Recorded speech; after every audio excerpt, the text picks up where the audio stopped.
کہتے ہیں کہ کسی جگہ پر بادشاہ نے 3 افراد کو سزائے موت دی۔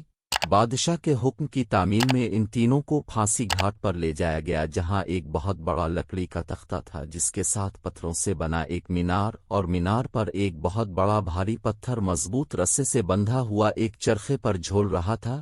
رسے کو ایک طرف سے کھینچ کر جب چھوڑا جاتا تھا تو دوسری طرف بندھا ہوا پتھر زور سے نیچے گرتا اور نیچے آنے والی کسی بھی چیز کو کچل کر رکھ دیتا تھا۔ چنانچہ ان تینوں کو اس موت کے تختے کے ساتھ کھڑا کیا گیا۔ ان میں سے ایک عالم، ایک وکیل اور ایک فلسفی تھا۔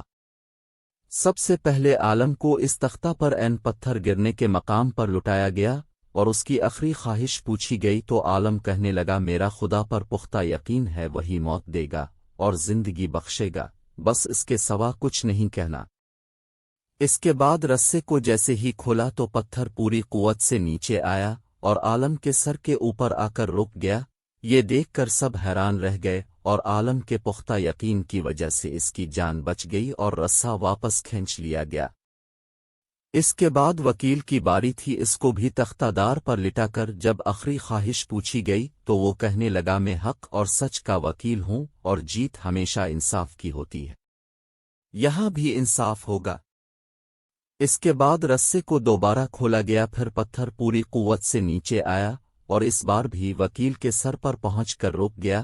پھانسی دینے والے حیران رہ گئے اور وکیل کی جان بھی بچ گئی۔ اس کے بعد فلسفی کی باری تھی۔ اسے جب تختے پر لٹا کر آخری خواہش کا پوچھا گیا تو وہ کہنے لگا، عالم کو تو نہ ہی خدا نے بچایا ہے اور نہ ہی وکیل کو اس کے انصاف نے۔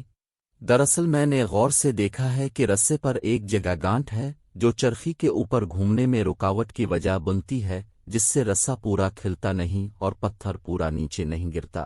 فلسفی کی بات سن کر سب نے رسے کو بغور دیکھا تو وہاں واقعی گانٹھ تھی۔ انہوں نے جب وہ گانٹھ کھول کر رسہ آزاد کیا تو پتھر پوری قوت سے نیچے گرا اور فلسفی کا ذہین سر کچل کر رکھ دیا۔ حکایت کا نتیجہ، بعض اوقات بہت کچھ جانتے ہوئے بھی منہ بند رکھنا حکمت میں شمار ہوتا ہے۔